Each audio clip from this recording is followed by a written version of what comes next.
এটা তো ফালতু করতে হতো তো। আচ্ছা ঠিক আছে, তোমরা এখানে দাঁড়াও তো।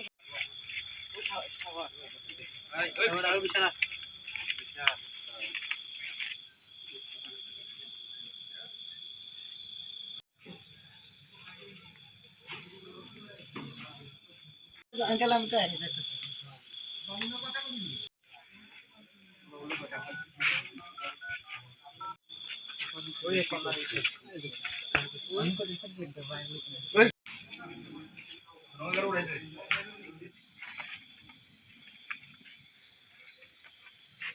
তোমরা এই সামনে একটু আচ্ছা আচ্ছা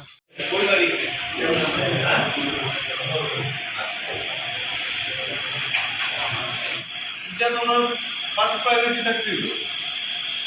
এখানে ছোটখাটো ইস্যু যদি তোমরা ইগনোর করতে হবে, এই জিনিসটা কিন্তু করা যায়। জওহরলাল উচ্চ বিদ্যালয়ের ছাত্র আমরা আমাদের সাথে মানে কিছুদিন ধরে অনেক খারাপ কাজ চলছে, র্যাগিং চলছে।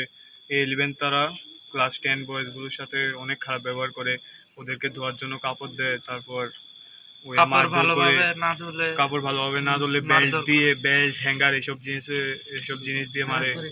তারপর একটু আগে তো মেসে এটাও হয়েছে যে পুলিশ বাইরে আছে, কিন্তু ভিতরে ওকে লবণ আনার জন্য বলেছিল, ও আনেনি। এর জন্য সবাই ক্লাস 11 মিলে ওকে মারতে গিয়েছিল। তোমাকে কি মারধর করেছে? হ্যাঁ, ওই আমরা হাউসে আজকে একটা কাপড় ধুয়েছিলাম, ওটার মধ্যে একটু দাগ ছিল, এর জন্য আমরা সবাইকে মেরেছে। কোন ক্লাসের তারা? ক্লাস 11 নাম কি তাদের? তাদের নাম মঙ্গল কিশোর জমাতিয়া, তারপর রবীন্দ্র রিয়াং, সালকা জমাতিয়া, রবি জমাতিয়া। তোমার স্কুলের প্রিন্সিপাল কি জানে খবর? হ্যাঁ, প্রিন্সিপালকে ওরকম জানানো হয়েছে।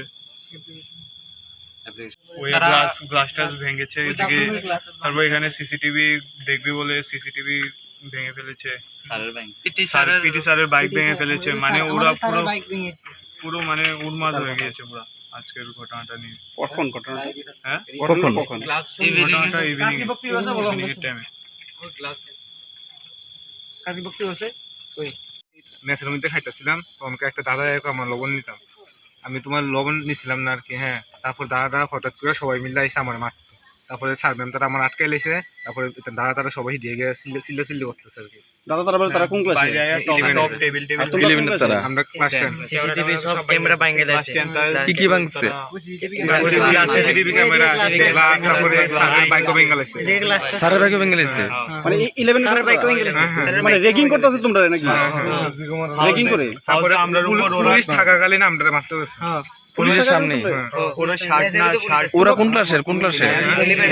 আর কি করেছে ওরা? ওরা শার্ট প্যান্ট ধুয়ে না দিলে ঠিক করে ওরা আমরাকে মারে। কারা? ওরা আমরাকে ধোয়ার জন্য কাপড় দেয়, এই কাপড়গুলো আমরা না ধুলে আমরাকে মারে। তাদের নাম কি? মঙ্গল কিশোর জমাতিয়া, সালকা, তারপর রাহুল, রবীন্দ্র। তারা কতজনের গ্রুপ? ক্লাস 11। তোমাদেরকে রেগিং করে তারা নাকি? তাদের বিভিন্ন কাজ করে দিতে হয়, তো সেগুলি তোমরা তোমাদের গার্ডিয়ান বা হেডমাস্টার বা প্রিন্সিপাল যে আছে জানাইছো কর্তৃপক্ষকে? এটা তো তোমার আজকে অনেক দিন ধরে আমরা দেখতে পাইতেছি এভাবে রেগিং করতেছে। শুধু কি তোমাদের এই ক্লাসে না অন্যান্য ছোট ক্লাসেরও রেগিং করে? দেখো, আমরা ক্লাসেরটা আমরা কইছি, এখন ছোট ক্লাসেরটা তো আমরা কইতে পারছি না, ঠিক আছে না? তোমাদের দেখছো তোমরা এরকম ছোট ক্লাসে তারা এরকম রেগিং করতে? এমনি তো আমরা ক্লাস 10টার সাথে বেশি হয় আর কি। তোমাদের সঙ্গে আর 10 এর সঙ্গে? আমরা 10ই। তোমরা 10? 10 এর সাথে 11 এ বেশি হয়। কি নাম তোমার? ওর नाम शायन। अच्छा ये मतलब बच्चे का बीच में झगड़ा हुआ था। क्या झगड़ा हुआ था? झगड़ा तो बच्चे के 11 का जो बच्चा है, हाँ, क्लास 10 का 4-5 बच्चे को पिटाई की थी। तो हम उसको लिए जो रेक्टिफाइंग एक्शन होता है, एक्शन लेने के लिए कोशिश किया था। तो इसमें क्लास 11 ने रेसिस्ट किया। तो हमारा तो सिस्टम ही चाहे कि हम किसी बच्चों को मामला नहीं ले सकते। कोई दिक्कत है तो उसका प्रॉपर रिपोर्टिंग होगा, तो स्कूल अथॉरिटी उसको जज करेगा, लेकिन कोई बच्चे किसी बच्चे को नहीं मिलेगा। हमारा यही मतलब है, उसमें रेसिस्ट होगा तो हम डिस्ट्रिक्ट एडमिनिस्ट्रेशन का हेल्प करेंगे। आज जो घटना हुआ है, आपका यह कास्ट तोड़ा हुआ है प्रोफेसर के जो बाइक फोड़ा गया है और क्लास 10 का जो छात्र है ना उसको मारा गया है, इसके बारे में आपका क्या कहना है? ना वो तो हम रोका था, उसके लिए रोकने के कारण ही रेसिस्ट करने के लिए क्लास 10 का बच्चा ने किया, इसलिए हम डिस्ट्रिक्ट एडमिनिस्ट्रेशन का भी हेल्प लिया है। कितने दिन बार बार ऐसे होता है आप लोग अपने स्कूल हम में? लोग करते हैं, हम 5 बजे से मॉर्निंग 5 बजे से पहले से ही हम मॉर्निंग के पीछे लेके हम बच्चे के साथ रहते हैं, तो हम उसको रोकने के लिए बार बार कोशिश कर रहा है।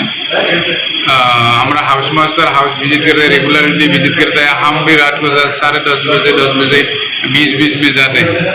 हम तो सभी हाउस में ही मतलब रेगुलर एवरीडे नहीं जाते हैं, लेकिन बीच में जाते हैं। बात हो है जो आज रेगिंग की बात हो रही है, तो जो रैगिंग हम नहीं बताएंगे, ये तो मतलब सीनियर जो स्टूडेंट होता है हम लोग क्लास बच्चे लोग तो लेकिन टोटली रैगिंग बता रहे हैं। रैगिंग तो कुछ आप क्यों 11 की तरफ सफाई मांग रहे हैं? 11 का तरफ में किसी का सपोर्ट में नहीं, 11 के अगेंस्ट में ही एक्शन लिया। क्या एक्शन लिया अभी तक? क्या एक्शन लिया आप सर, लोगों ने? उसको जो बच्चा इन्वॉल्व था उसका हम एक्चुअली कुछ पेरेंटल कुछ काउंसिल FIR हुआ क्या?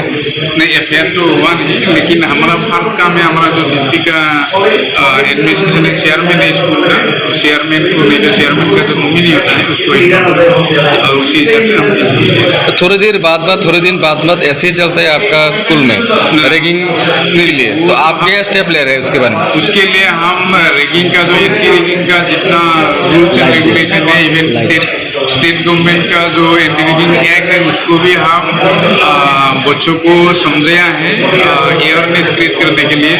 हम रैगिंग के ऊपर जो कौन सा चीज रैगिंग आएगा उसका पोस्टर भी लगाया था, तो कुछ दिन पहले एक बच्चा उस पोस्टर को फाड़ भी दिया था, उसके लिए भी हम जो बच्चा रैगिंग कर रहा है 11 क्लास में, जो बच्चा रैगिंग कर रहा है उसको आप स्कूल से निकलने क्यों देते हैं? निकलने का तो एक्चुअली हमारा जो है जितना हम कर सकते हैं उसका रिपोर्टिंग होता है, प्रॉपर रिपोर्टिंग, उसका रिकमेंडेशन होना है चेयरमैन का। तो वो बच्चे तो दूसरों बच्चों को मारता है, डरता है, ऐसे करता है, कापड़ धोता है, तो ऐसे कैसे चलेगा? तो ये तो नहीं सकता, वो तो हम रोकने के लिए कोशिश करना है, वो रोकने के लिए जब कोशिश करें तब रेसिस्ट होता है। जो आप लोग भी उसकी तरफ से रेसिस्ट होता है? आप लोग भी होता है? हम रेसिस्ट नहीं होता है, इसलिए तो हम स्टेप ले रहा हूँ। क्या स्टेप लिया अभी ये बताइए थोड़ा। ये स्टेप लिया हम लोगों का फर्स्ट है काउंसलिंग, अवेयरनेस काउंसलिंग करना, अवेयरनेस क्रिएट करना, और जब हम रोक नहीं पता है तो हमारा जो चेयरमैन है और हायर अथॉरिटी है ये पर चेयरमैन कौन है? डीएम सर डीएम सर आया क्या अभी? डीएम सर का जो है डीएम सर आया है।